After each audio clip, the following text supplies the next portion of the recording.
rolling? Yep.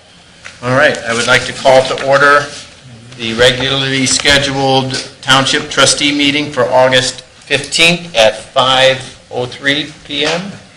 Call the roll. Mr. Crandall? Here. Mr. Mahoney? Here. Mr. Genowine? Here. Simcoe? Here.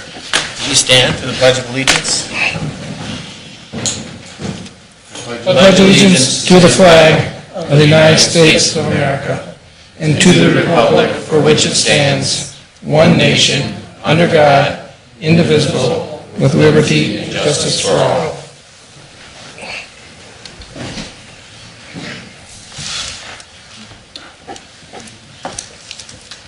Okay. Approval of the April 18th minutes. Motion to approve. Second? Call the roll. Mr. Crandall? Yes. Mr. Mahoney? Yes. Mr. Genowine? Yes. Motion to approve the May 16th meeting minutes. Second. Mr. Crandall? Abstain. Oh, Mr. Mahoney? Yes. Mr. Genowine? Yes. Do we I have no any additions or deletions. Hearing of the public, since I don't see anybody here, I don't think anybody would have signed in. Nope. Zoning Department? Good evening. Evening, Darrell. Got the monthly report for July for the zoning department. We had 47 permits issued for the month. That represents a 23% increase and estimated dollar value of just under $3 million, and that is a 47% decrease from last year. Year to date, we're at 312 permits, 18% increase, and just under 47 million in estimated value, and that represents a 87.5% increase over the last year. Next page, please. Single-family dwelling permits, we're at 59 year-to-date versus 52 a year ago. That represents a 13.5% increase, and estimated value continues to be way above last year. We're at just under 19 million in estimated value, and that's a 54.6% increase. And then the average approximate value of a dwelling for this year to-date, is $320,000 versus $235,000 a year ago. And that's a 36% increase. Zoning complaints were up just slightly for the month at 24 versus 21 a year ago, and year-to-date, we're at 181 versus 130 a year ago, and that's a 39% increase. Monthly meetings for the zoning department. The BZA did not meet. Zoning Commission had the zone change on McCord and Wilford that this board heard at the last meeting, as well as the text amendments that this board heard. And there was no project plan review in July. On the last page, just a few items of note. A couple of restaurants, Moe's Southwest Grill and Mancy's Italian, renovation and new signage. And then we're also getting a sideline sports pub at Renaissance Place. This will be the 5th location for sidelines. So wish them well there. Then a couple zone changes coming up, 7145 Boulder Lane, 3348 Meyer Drive, that's behind Myers. This is a JMS property, and they're looking for a zone change from M2 to C4 on the one parcel and C2 to C4 on the other parcel. The other zone change is on Presentum Road behind Lowe's. This is McCarthy Builders that has submitted this for the two parcels there. The request from A4 to R3 PUD, it's 66 units, villa-style apartments, and that will be before the Lucas County Plan Commission on September 27th. And that's all I have for the monthly report, unless there's any questions. Okay, I have two resolutions. The first one, 17097, appointment of Assistant Zoning Inspector. For the past little over a year since Val Lutz left, we do not have anybody besides the zoning manager that can sign permits. So in the event that our zoning manager would get struck by lightning or something, there's nobody in the township that could approve a permit. I've discussed this with Marie Trucor, as well as with Mr. Zeitler, and everybody's on board with this. Marie feels comfortable, and I'm comfortable with her approving permits, and if there's an extended absence, vacation, or whatever, that I'm not there. Anything that would be kind of complex or out of the ordinary, she could wait on until I got back. But the everyday permits such as fences, swimming pools, sheds, things like that, she's capable of approving. I'll offer Resolution 17097 to appoint Assistant Zoning Inspector. Second? Mr. Crandall? Yes. Mr. Genowine? Yes. Mr. Mahoney? Yes. Thank you. And my last resolution, 17098, is a high grass abatement for the property at 5818 Whiteford Road. I did drive by it tonight, and I think with the weather, it may have solved the issue because everything appeared dead. And again, I drove by kind of quick. I didn't see the numbers on it, but I didn't see one that really stood out. But if it's an issue, let's keep on them. Right, maybe they cut it. Dean will check it out before he would. Okay. I'll offer Resolution 17-098, authorize abatement of vegetation and/or debris. Second? Mr. Mahoney? Yes. Mr. Genowine? Yes. Mr. Crandall? Yes. Thank you. That's all I have. Thanks, Joe.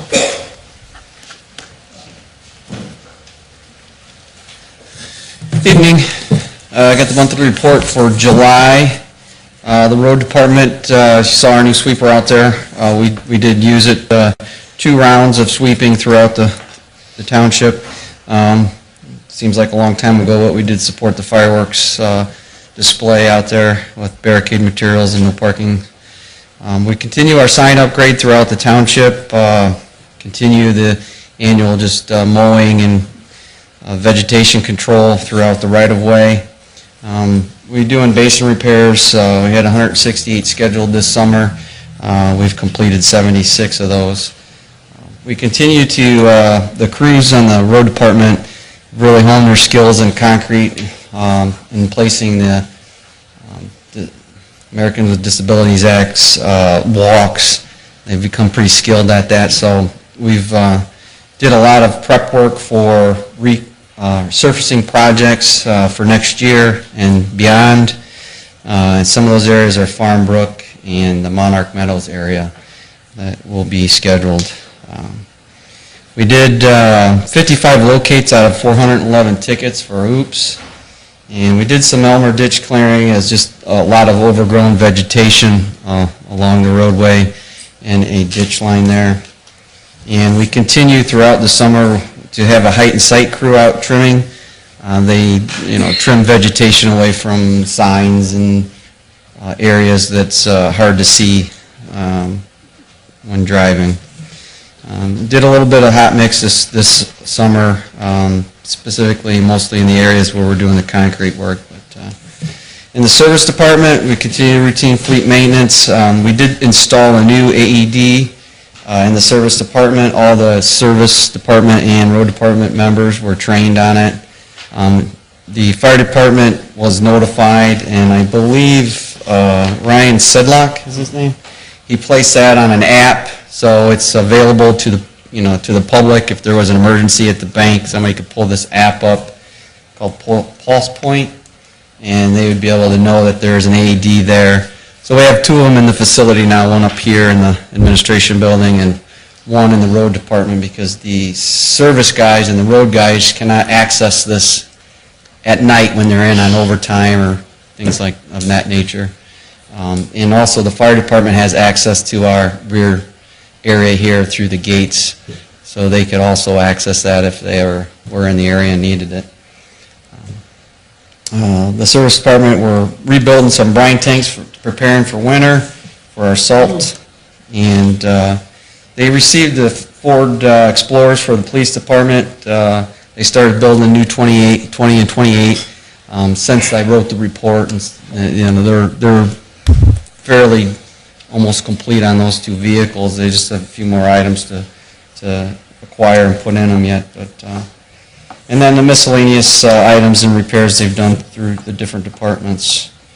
We did some training, obviously the new sweeper, we had the factory reps come in, and we trained 2 individuals for 2 days in mechanic, an individual mechanic, and those 2 individuals will train the rest of the road department employees, and then some other training as well with the Ohio Bureau of Workman's Comp.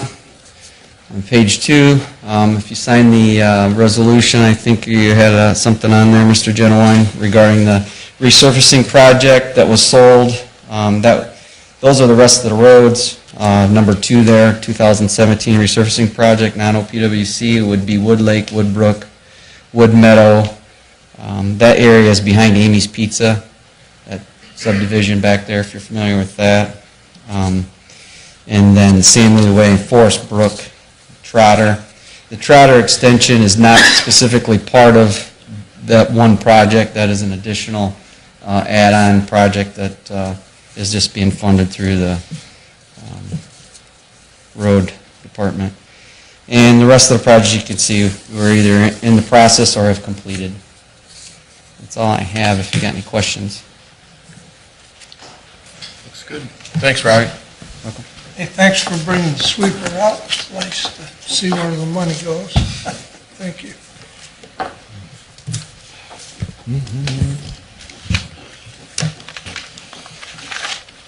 Good evening.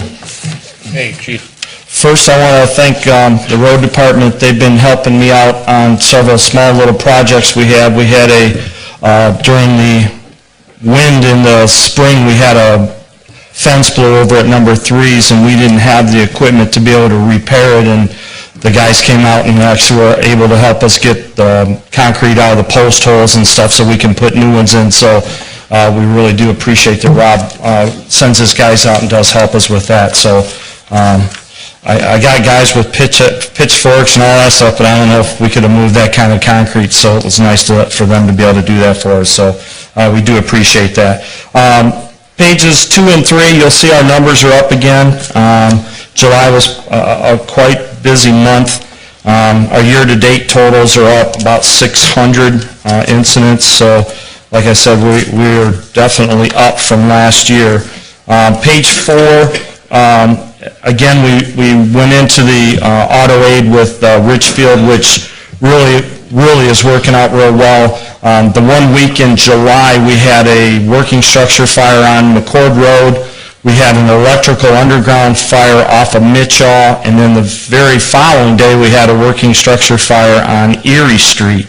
And it was very nice to know we had at least 2 more vehicles coming with more people on it. So the automatic aid response so far is working out fantastic for us. And we've only been out to Richfield a couple of times, and one of the times they were in here helping us, and then they got something, so then we ended up going out to help them. So I thank you guys for allowing us to get into that. You'll notice the Medic 61 responses are up. We had 81 incidences in July. 63 were transports, 18 were canceled.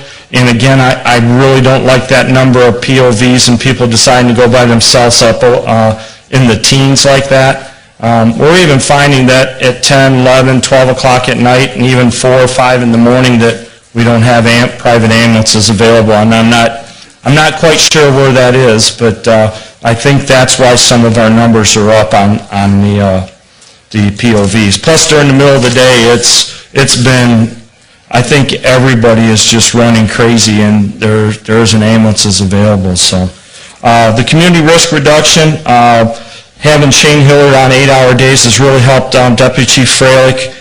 They did some stuff at Rosary Care Center. Mike's been to the state. He's worked real hard with the new state fire marshal. We were having some problems with uploading some of our fire incidents, and Mike actually sat him down and said, what can we do to remedy this? And so far, things are going really well with that. We do have several things in the plans with LEPC, with EMA out of Lucas County.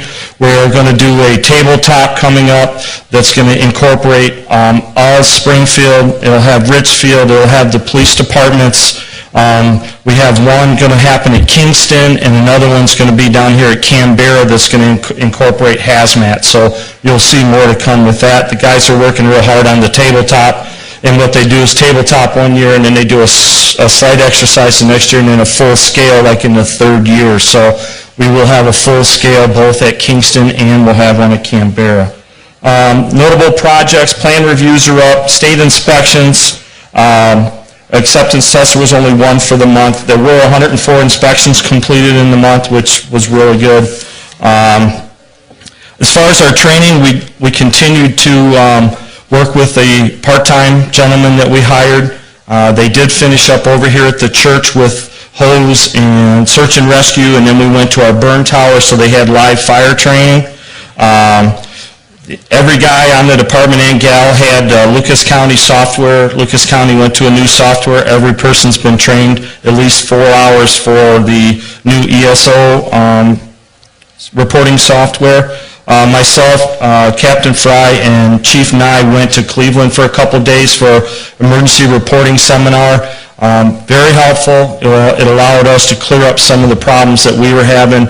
It was more for Chief Nye and I were at the administrative level, some of the things that we were having some problems with, and then Captain Fry's whole day was on nothing but the training module, which really assisted him in getting that training module where it needs to be at this point in time. We did have 1,100 hours of training conducted in July, and again, thanks to having the building next door and having new recruits, the recruit school ran and went straight through. It was actually well done. As far as overtime, I don't like those numbers. However, we've had a few FMLAs, and also July is our busy month with all of our projects that are going on. And you do see that we had 108 of the hours were funded. That was fireworks and that kind of stuff. So,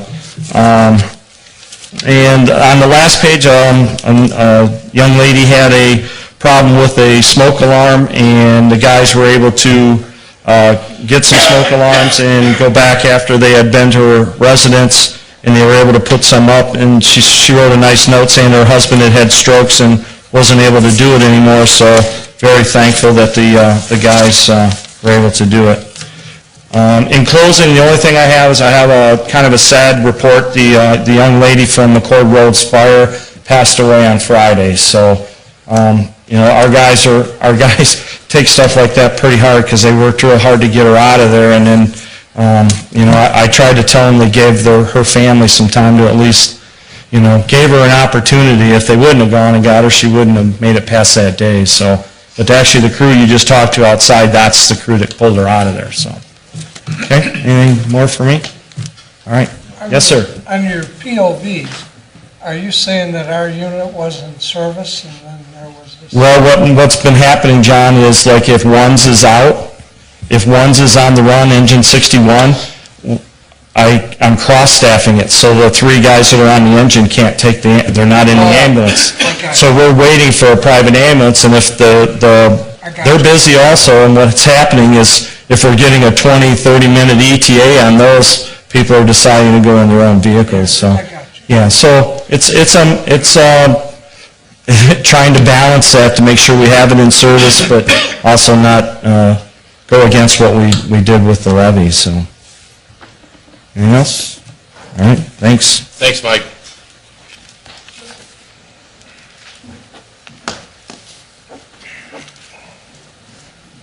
Good afternoon. Hi, Chief.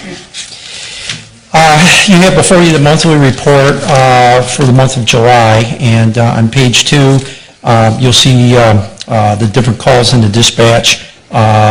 Between all those numbers, it totals 8,053 calls into dispatch.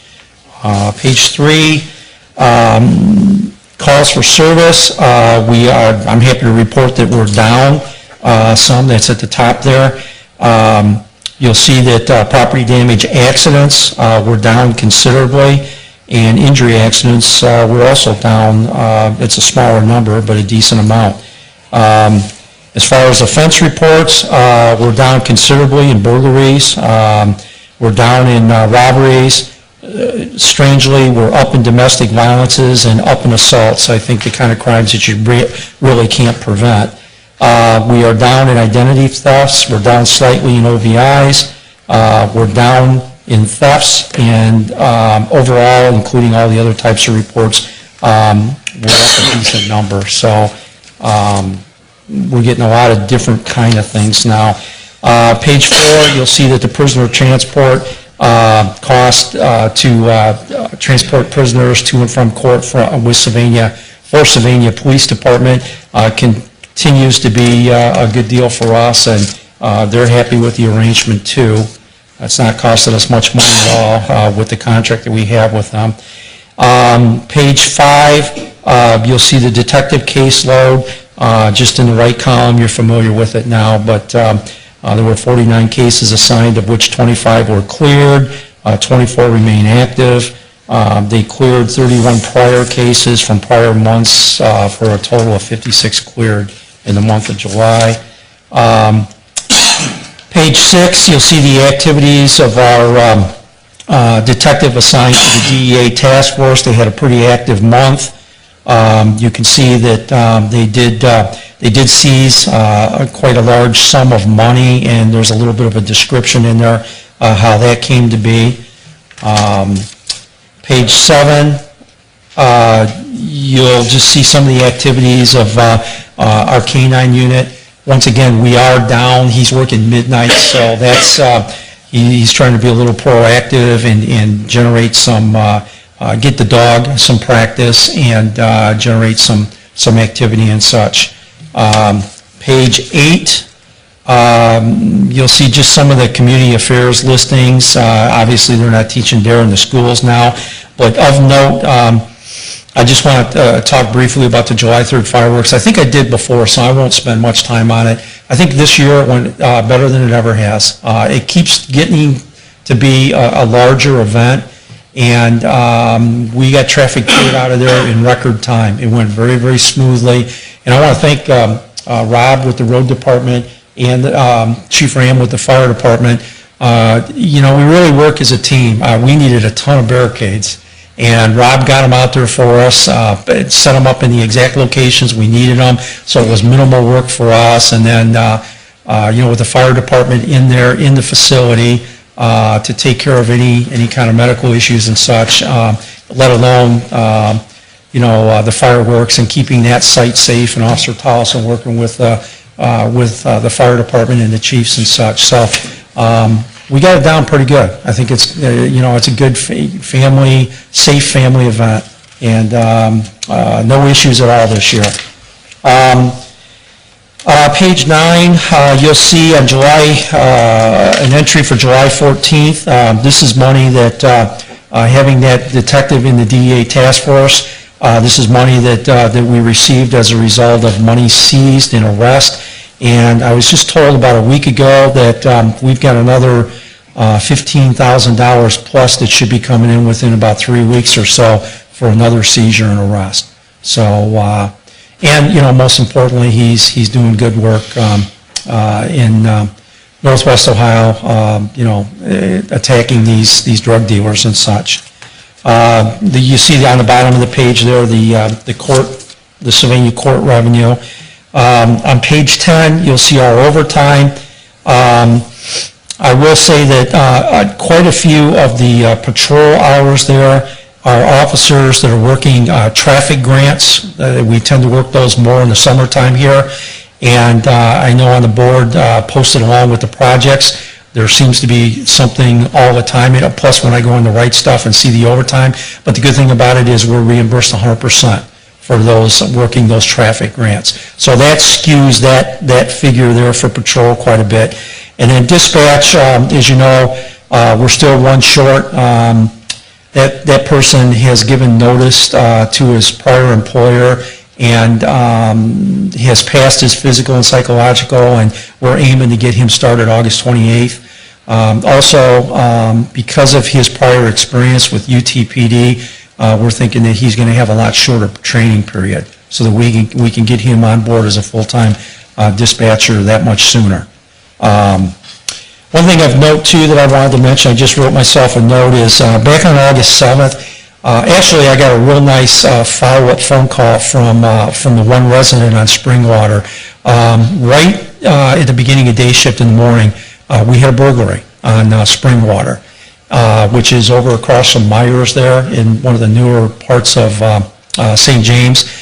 And the detectives working with the road patrol, actually this guy hit one house overnight that people came downstairs to find stuff missing. But then he didn't quit with that. He hit another house on Springwater down the road, and the guy was sitting in there having his breakfast when the guy came in the slider, okay? So we got a real good physical description of this subject, and with road patrol and detectives and such really overwhelming the area, they were able, based on that description, to come up with this guy. They came up with him with some of the stolen property on his person. They recovered everything from that first burglary and, obviously put a burglar away. And I got a real nice follow-up phone call from that resident who was absolutely thrilled and very impressed with the professionalism and just the work ethic and the diligence of the officers involved in that. So I just wanted to mention that it's not every day you catch a burglar. So it ended up real good. And, Thanks for sharing. with that, that's all I have. I don't know if you have any questions or anything. Good. Okay. Thanks, Chief. Thanks, Chief. Thank you. Appreciate it. Any questions for me? I had one. I noticed in your administrator report, you've been working with the Teamsters, and I came here early today to go back and look at the new computer stations and got caught checking out the new equipment out in the bins or out in the driveway. So impressive stuff. I'm glad that's working out. It looks like we've got that Right. resolved pretty well. And I'd like to thank Sammy. She's done training, individual training with each person out there on getting on, logging on, passwords, how to use it. And according to her, it went very successful. Nice. But then I was looking at, the police logs. And when we went back and looked, we're facing a SERB complaint at this time. Yeah, And so I looked back and we're missing 89 days of logs. that I don't know. For patrol? No, it's all in the Detective Bureau. Oh, come on. And during that period, it amounts to over 10% of the days that are listed, or that during that time period are missing. So I'd like a report on what was the process in place, where could they have possibly gone?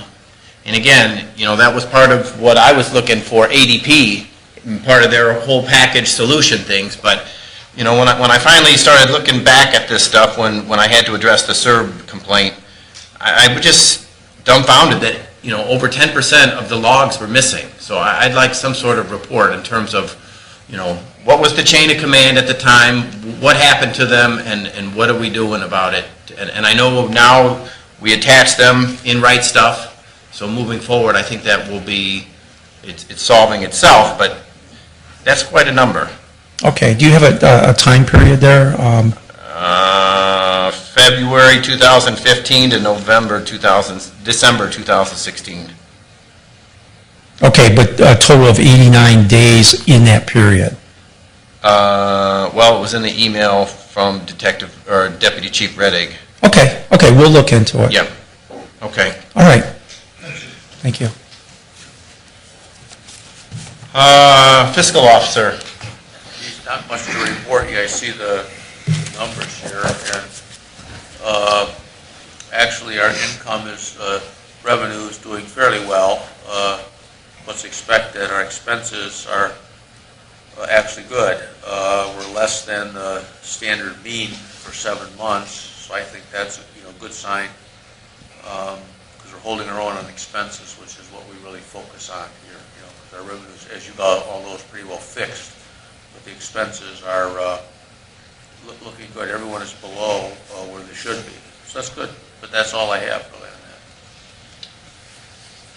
Can I ask how what the school board is doing with challenging the values? Is that increasing our revenue as well, or, because I'm looking at some of our revenues for 17 and it's actually down a little They're bit down from a little 16, bit. so Yeah. is it just lagging, or? I think it's just probably when the money kind of comes in, and it's a little bit different from last year, but maybe you know, Scott, at school. It has to do with the way the advances are coming in. Yeah. Okay. That's why we're down from last year. Do you think that By the end of September, when we get our settlement, we should be able to do, and analysis of where we actually Right. our estimates, so. Okay. Are you aware, Scott, whether if the school board is challenging property values, and let's assume they're successful, and will that impact us on our levies? Yeah, well, Okay, especially so, the inside millage. I thought so, yeah. Whenever the property goes up, our Yeah. revenue will go up. Yeah. But I don't think that's gonna affect us till next year. Well, I think, it's not now, but it'll be coming depending on their success. And, From what I read, they're successful. well, when you have a house sale, like arm's length, you kind of got a clue that that's probably The value. the value of it, Yeah. And I think they're only challenging ones that are, 50 or more or something, they said in the paper, so it's got to be. It's interesting to But yeah, follow.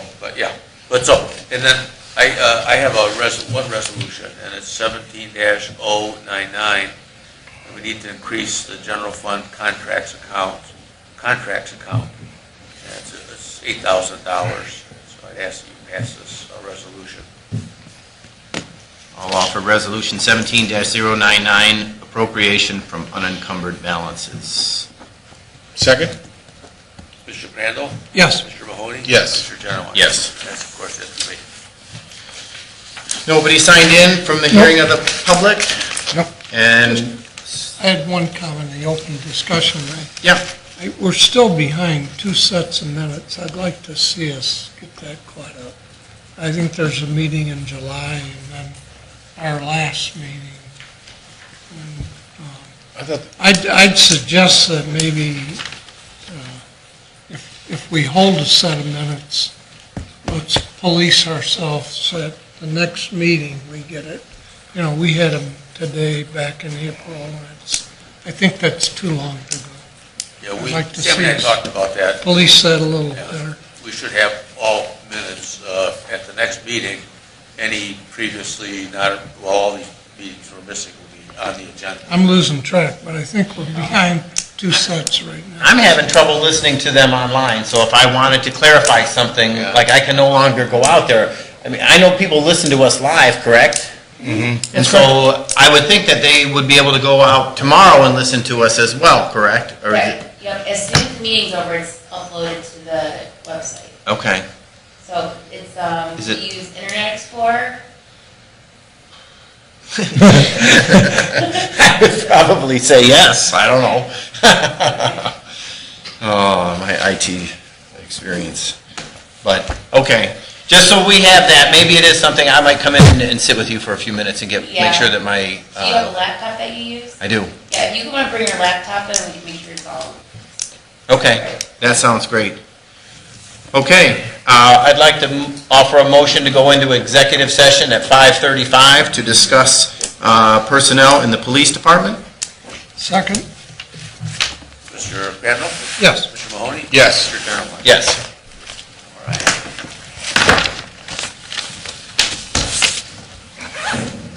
So once it's live, it spins and then you'll see it. That.